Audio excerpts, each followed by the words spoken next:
Hello बच्चों। आज cellular respiration का सेकंड लेक्चर स्टार्ट करते हैं। ठीक है, अभी तक हमने इसका जनरल इंट्रोडक्शन पढ़ लिया। ठीक, जनरल इंट्रोडक्शन में हमने पढ़ा कि कौन कौन से सबस्ट्रेट ऐसे होते हैं जिनका ऑक्सीडेशन होता है जिससे हमें एनर्जी मिलता है। प्लांट के पास ऑर्गेन है या नहीं, है ना, ब्रीदिंग के लिए, है ना। तो उसमें हमें पता चला कि उसके पास कोई ऑर्गेन नहीं है, तो वो कैसे अपना ऑक्सीजन का डिमांड फुलफिल करता है, किस किस टाइप में ऑक्सीडेशंस होते हैं, किस किस टाइप में सेलुलर रेस्पिरेशंस होते हैं, सभी हमने बेसिक इन्फॉर्मेशन सारा पढ़ लिया। अब हम लोग पढ़ेंगे सेलुलर रेस्पिरेशन का फर्स्ट स्टेप जिसे ग्लाइकोलिसिस का नाम दिया जाता है। तो अब हम ग्लाइकोलिसिस स्टार्ट करते हैं। ठीक है, ग्लाइकोलिसिस स्टार्ट करते हैं। तो ग्लाइकोलिसिस ग्लाइकोलिसिस में 3 साइंटिस्ट ने मिलकर इसे दिया था ग्लाइकोलिसिस को, जिसमें कि एम्बेडेन, मेयरहोफ एंड पैर्नस।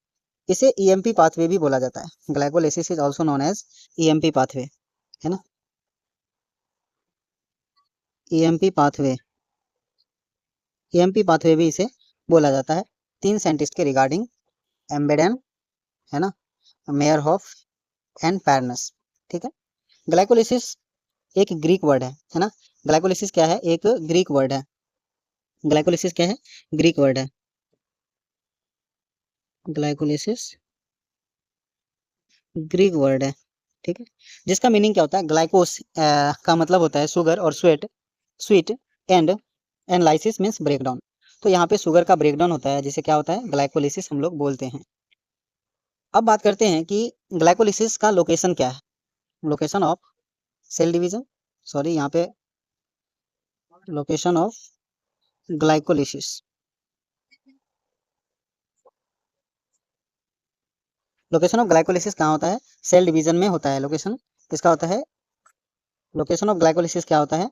साइटोप्लाज्म में होता है। सेल डिवीजन बार बार याद आ रहा है तो ठीक है, उसके लिए सॉरी, बट ग्लाइकोलिसिस कहाँ पे होता है? साइटोप्लाज्म के अंदर होता है glycolysis. Number of steps involve in glycolysis में कितने स्टेप्स इन्वॉल्व हैं? तो 10 स्टेप्स इन्वॉल्व है। और ग्लाइकोलिसिस एक इंजाइमेटिक पाथवे है। पाथवे एंड रिएक्शंस में हमने कल ही डिस्कशन किया था कि पाथवे क्या होता है कि इंटरकनेक्टेड, है ना, एक सीरीज ऑफ रिएक्शंस चलते हैं। ठीक है, वो 2 तरह के हो सकते हैं, लीनियर भी हो सकते हैं और सर्कुलर भी हो सकते हैं। तो ये ग्लाइकोलिसिस जो है ना, वो क्या है? लीनियर है ना, लीनियर पाथवे है इसका। ग्लाइकोलिसिस का पाथवे कैसा है? लीनियर पाथवे है। ग्लाइकोलिसिस का पाथवे कैसा है? लीनियर है। 10 स्टेप्स का होता है और 10 एंजाइम इसमें क्या होते हैं? इन्वॉल्व होते हैं। ठीक है, आगे देखते हैं सबस्ट्रेट यहाँ पे कौन कौन से यूज होते हैं। जैसे शुगर में आ गया glucose and fructose, both can inter in glycolysis. दोनों ग्लूकोज एंड फ्रुक्टोज दोनों ग्लाइकोलिसिस में इंटर कर सकते हैं। अब हम बात करते हैं स्टेप्स का। ग्लाइकोलिसिस में टोटल 10 स्टेप्स होते हैं। तो फर्स्ट स्टेप का बात करते हैं। फर्स्ट स्टेप में क्या होता है? ग्लूकोज जो क्या है? 6 कार्बन का ऑर्गेनिक कंपाउंड है, यानी कि सबस्ट्रेट है ना, ऑक्सीडेटिव सबस्ट्रेट है उसका। अब यहाँ से क्या होगा? क्रेब साइकिल, ये ग्लाइकोलिसिस स्टार्ट होगा। ठीक है, तो फर्स्ट स्टेप में ग्लूकोज से क्या होता है? एक एटीपी का एडिशन होगा इसमें, एंड ग्लूकोज 6 फॉस्फेट का फॉर्मेशन होगा, जिसमें कि एक एटीपी यूज हुआ है। ये याद करना है हमें कि कौन से स्टेप में कितने एटीपी यूज हुए। तो फर्स्ट स्टेप जिसमें कि ग्लूकोज 6 फॉस्फेट का फॉर्मेशन हुआ, वहां पे क्या हुआ? एक एटीपी का यूज हुआ। सेकंड स्टेप का बात करते हैं, तो जहां पे ग्लूकोज 6 फॉस्फेट जो होता है, इसमें आइसोमरेज एंजाइम की मदद से फ्रुक्टोज 6 फॉस्फेट का फॉर्मेशन होता है। तो हम लोग ऐसे याद करते ही चलेंगे उसे। जैसे फर्स्ट स्टेप में क्या हुआ? ग्लूकोज से ग्लूकोज 6 फॉस्फेट बना। ठीक, सेकंड स्टेप में क्या हुआ? ग्लूकोज 6 फॉस्फेट से फ्रुक्टोज 6 फॉस्फेट का फॉर्मेशन हुआ। याद करो साथ साथ। थर्ड स्टेप में, स्टेप नंबर थर्ड, जब हम तो ग्लूकोज 6 फॉस्फेट बना चुके थे, इसमें फिर से क्या हुआ? एक एटीपी का यूज हुआ, एंड फ्रुक्टोज 1,6 बिस फॉस्फेट का फॉर्मेशन हुआ। 1 ATP use in third steps. तो अभी तक 2 स्टेप्स में एटीपी का यूज हुआ। फर्स्ट स्टेप में ग्लूकोज से ग्लूकोज 6 फॉस्फेट बनाने में, एंड थर्ड स्टेप जहां पे फ्रुक्टोज 6 फॉस्फेट से फ्रुक्टोज 1,6 बिस फॉस्फेट बनाने में 2 एटीपी का यूज कर चुके हैं। ठीक है, फोर्थ स्टेप में आते हैं, जहां पे फ्रुक्टोज 1,6 बिस फॉस्फेट हम लोग बना चुके थे। तो इससे क्या होगा? इसका ब्रेकडाउन होगा, है ना, इसका ब्रेकडाउन होगा। ये कितने हैं? 6 कार्बन का है। तो इससे क्या होगा? 3 कार्बन का फॉस्फोग्लिसरल्डिहाइड एंड 3 कार्बन का डाइहाइड्रोक्सी डाइहाइड्रोक्सी एसीटोन फॉस्फेट का फॉर्मेशन होगा। तो फोर्थ स्टेप यहाँ पे हो गया। फिफ्थ स्टेप में क्या होता है कि डाइहाइड्रोक्सी एसीटेन फॉस्फेट जो है वो फॉस्फोग्लिसरल्डिहाइड में क्या होता है? मतलब कि आइसोमरेज एंजाइम की मदद से यहाँ पर एक दूसरे में बदलते रहता है। ठीक है, तो 5 स्टेप हम लोगों ने पढ़ लिया। पहला स्टेप क्या था? ग्लूकोज से ग्लूकोज 6 फॉस्फेट बनाना था। ठीक है, सेकेंड स्टेप था ग्लूकोज 6 फॉस्फेट से फ्रुक्टोज 6 फॉस्फेट बनाना था।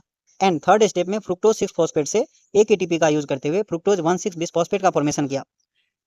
एंड फोर्थ स्टेप में क्या हुआ, फ्रुक्टोज 1,6 बिसफॉस्फेट से डाइहाइड्रोक्सी एसीटोन फॉस्फेट एंड फॉस्फोग्लिसरॉल्डिहाइड का फॉर्मेशन हुआ। यहाँ पे 6 कार्बन से 3 कार्बन में शिफ्ट हुए, ठीक है। अब आगे फॉस्फोग्लिसरॉल्डिहाइड से ही आगे का रिएक्शंस होगा। तो यहाँ पे क्या गौर करना है कि यहाँ तक अभी तक हम लोगों ने 2 एटीपी का यूज कर चुका हूँ। इसके बाद फॉस्फोग्लिसरॉल्डिहाइड यानी कि डाइहाइड्रोक्सी एसीटोन फॉस्फेट भी किसमें कन्वर्ट होगा, फॉस्फोग्लिसरॉल्डिहाइड में। एंड नेक्स्ट सभी रिएक्शन डबल टाइम्स होंगे, है ना, 2 बार होंगे क्योंकि एक फॉस्फोग्लिसरॉल यहाँ से और दूसरा कहाँ से बनेगा, डाइहाइड्रोक्सी एसीटोन फॉस्फेट से। तो यहाँ से रिएक्शन 2 टाइम्स होंगे। अब बात करते हैं 6th स्टेप पर। 6th स्टेप में क्या होता है, ऑक्सीडेशन ऑफ फॉस्फोग्लिसरॉल्डिहाइड।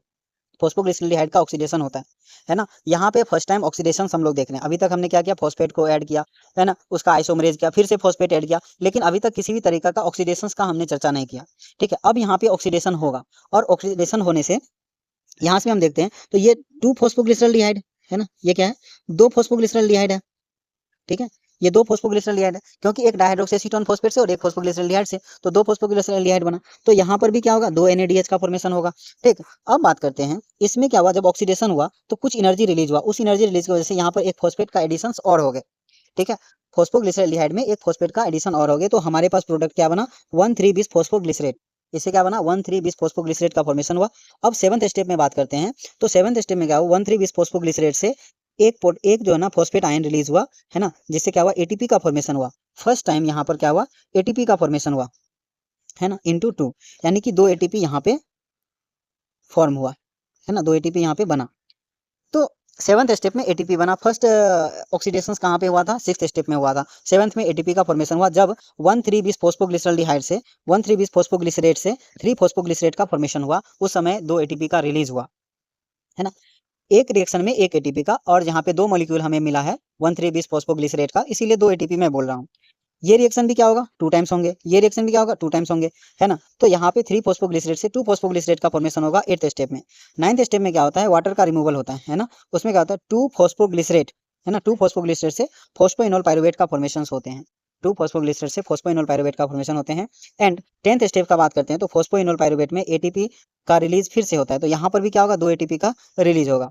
तो पाइरुवेट और पाइरुविक एसिड या पाइरुविक एसिड का फॉर्मेशन हो गया, और ये कितना होगा, 2 पाइरुविक एसिड का फॉर्मेशन होगा, है ना, ये कितना होगा, 2 पाइरुविक एसिड का फॉर्मेशन होगा, 2 पाइरुविक एसिड का 2 एटीपी का फॉर्मेशन यहाँ पे होगा। अब बात करते हैं, तो ग्लाइकोलिसिस का ये स्टेप्स हमारे दिमाग में होना चाहिए कि 10 के 10 स्टेप हुए, किस स्टेप में एटीपी का यूज हुआ, कहाँ पे NADH का फॉर्मेशन हुआ, कहाँ पे एटीपी का फॉर्मेशन हुआ, नेट एटीपी का फॉर्मेशन कितना हुआ, सभी बातों पे हमें ध्यान देना है, ठीक है। अब यहाँ पे आता है कि सोर्स ऑफ ग्लूकोज कौन कौन से हैं, तो जैसे प्लांट में स्टोर फॉर्म में स्टार्च होते हैं, ठीक है, उसका हाइड्रोलिसिस करेंगे तो ग्लूकोज बनेगा। एनिमल में ग्लाइकोजन होते हैं, उसका हाइड्रोलिसिस करेंगे तो ग्लूकोज बनेगा। सुक्रोज जो ट्रांसपोर्ट किए जाते हैं फ्लोएम के थ्रू, है ना, उसमें इन्वर्टेज एंजाइम का यूज करेंगे तो ग्लूकोज प्लस फ्रुक्टोज बनेगा, और ये दोनों क्या है, ग्लाइकोलिसिस में आराम से एंट्री ले सकते हैं, ठीक है। अब क्या है कि कुछ इंपॉर्टेंट पॉइंट्स इसके बारे में देखते हैं, ग्लाइकोलिसिस में कुछ इंपॉर्टेंट पॉइंट्स यहाँ पे देखते हैं। तो पहला इंपॉर्टेंट पॉइंट है कि यहाँ ये जो भी रिएक्शन हुए उसमें से कौन कौन से रिएक्शन है जो इरिवर्सिबल है, जो वापस नहीं हो सकते हैं, तो उसमें आता है first steps, third steps and 10th step. First step में जहाँ पर फॉस्फेट आयन को हमने ऐड किया था, ठीक है, थर्ड स्टेप में भी फॉस्फेट आयन को ऐड किया था, एटीपी का यूज हुआ था वहाँ पे, फर्स्ट में भी एटीपी का यूज हुआ था, और 10th स्टेप में एटीपी का रिलीज हुआ था, एटीपी फॉर्म किया था वहाँ पे। तो ये तीन स्टेप जो है वो इरिवर्सिबल रिएक्शन हैं। नंबर ऑफ NADH, है ना, नंबर ऑफ NADH, 2 NADH का फॉर्मेशन हुआ, और किस स्टेप में हुआ था, 6th स्टेप में हुआ था। 2 NADH का जहाँ पे क्या हुआ था, ऑक्सीडेशन फर्स्ट टाइम हुआ था, तो 3 फॉस्फो 3 फॉस्फोग्लिसरेट से 1,3-bis फॉस्फोग्लिसरेट का फॉर्मेशन हुआ था ना, तो वहाँ पे 2 NADH का फॉर्मेशन हुआ। Number of ATP forms, 2 ATP कहाँ था ना, 7th स्टेप में 1,3-bis फॉस्फोग्लिसरेट से 3 फॉस्फोग्लिसरेट का फॉर्मेशन हुआ था, तो वहाँ पे। एंड 2 एटीपी का यूज हुआ कहाँ था, फॉस्फोइनोल पाइरुवेट से पाइरुविक एसिड का फॉर्मेशन हुआ था 10th स्टेप में, तो वहाँ पे क्या हुआ था, 2 एटीपी का यूज हुआ, 2 एटीपी का फॉर्मेशन हुआ। नंबर ऑफ एटीपी यूज्ड, कहाँ कहाँ पे एटीपी यूज हुआ, फर्स्ट स्टेप में एंड थर्ड स्टेप में एटीपी का यूज हुआ। एंड एटीपी कहाँ कहाँ बना, 7th स्टेप में और 10th स्टेप में। नेट एटीपी प्रोड्यूस, यानी कि 4 एटीपी फॉर्म हुआ और 2 एटीपी यूज हुआ, तो नेट हमें कितना मिला, 2 एटीपी का नेट हमें गेन हुआ। Number of ATP in anaerobic glycolysis, अगर ऑक्सीजन की अब्सेंस है, इन अब्सेंस ऑफ ऑक्सीजन, है ना, इन एब्सेंस ऑफ O2। तो यहाँ पर क्या होगा, आगे का रिएक्शन होगा ही नहीं, तो सिर्फ और सिर्फ क्या होगा, 2 ATP ही हमें मिलेगा, सिर्फ और सिर्फ क्या होगा, 2 ATP ही हमें मिलेगा, सिर्फ 2 ATP मिलेगा। Number of 18 aerobic respiration, glycolysis ने एरोबिक रेस्पिरेशन का अगर चर्चा करते हैं या ग्लाइकोलिसिस का भी चर्चा करते हैं, तो 2 NADH भी तो यहाँ बना, 2 NADH भी बना, जो कि बाद में चल के क्रैब साइकिल या ETS में जाके एक NADH 3 ATP का फॉर्मेशन करेगा, तो हमारे पास 2 NADH बना, 6 ATP का यहाँ हो गया और 2 ATP यहाँ, तो टोटल 8 ATP का क्या होगा, ATP का फॉर्मेशन होगा जब एरोबिक ग्लाइकोलिसिस वहां पे होगा। एनारोबिक ग्लाइकोलिसिस होगा तो सिर्फ 2 ATP का फॉर्मेशन होगा एंड एरोबिक में 8 ATP का फॉर्मेशन होगा। अब बात करते हैं, पूरे रिएक्शंस को एक बार रिवाइज करते हैं, ठीक है, पूरे रिएक्शन को एक बार रिवाइज करते हैं। तो फर्स्ट स्टेप में ग्लूकोज से ग्लूकोज 6 फॉस्फेट का फॉर्मेशन हुआ, सेकंड में ग्लूकोज 6 फॉस्फेट से फ्रुक्टोज 6 फॉस्फेट का फॉर्मेशन हुआ, है ना, फ्रुक्टोज 6 फॉस्फेट से फ्रुक्टोज 1,6 बिसफॉस्फेट का फॉर्मेशन हुआ, एंड फोर्थ स्टेप में डाइहाइड्रोक्सी एसीटोन एंड द फॉस्फोग्लिसरॉल्डिहाइड का फॉर्मेशन हुआ। फिफ्थ स्टेप में यहाँ पर आइसोमरेज हुआ, एक दूसरे में कन्वर्ट हो सकते थे, एंड सिक्स्थ स्टेप में क्या होता था, फॉस्फोग्लिसर 1,3 बिसफॉस्फोग्लिसरेट का फॉर्मेशन हुआ, सेवंथ में 1,3 बिसफॉस्फो, यहाँ पर एक ATP का रिलीज हुआ, और 3 फॉस्फोग्लिसरेट का फॉर्मेशन हुआ, वहां से फिर 2 फॉस्फोग्लिसरेट एंड उसके बाद फॉस्फोइनोल पायरुवेट, जहां पर क्या हुआ, H2O रिमूव हुआ, H2O रिमूव हुआ और उससे बना पायरुविक एसिड, और यहाँ पर भी क्या हुआ, एक ATP रिलीज हुआ। तो यहाँ तक हमने क्या किया, बहुत अच्छे ढंग से जो NCERT में दिया हुआ है कि कैसे ग्लाइकोलिसिस हुआ, कितने स्टेप में हुआ, कहाँ पे कौन कौन से प्रोडक्ट का फॉर्मेशन हुआ, ये सारी चीजें पढ़ा, कितने ATP बना, कितने NADH बना। तो आपको ये याद रखना है कि कितने NADH बना, कितने ATP का फॉर्मेशन हुआ, ताकि बाद में कैलकुलेशन और नंबर, इस पे नंबर ऑफ क्वेश्चन बहुत सारे बनते हैं, किस स्टेप में ऑक्सीडेशन हुआ, किस स्टेप में ATP बना, किस स्टेप में वाटर का रिमूवल हुआ, है ना, ये सभी चीजें पूछा जा सकता है आपसे। तो यहाँ तक ग्लाइकोलिसिस, अब आगे की अगले क्लास में पढ़ेंगे। तो थैंक यू सो मच।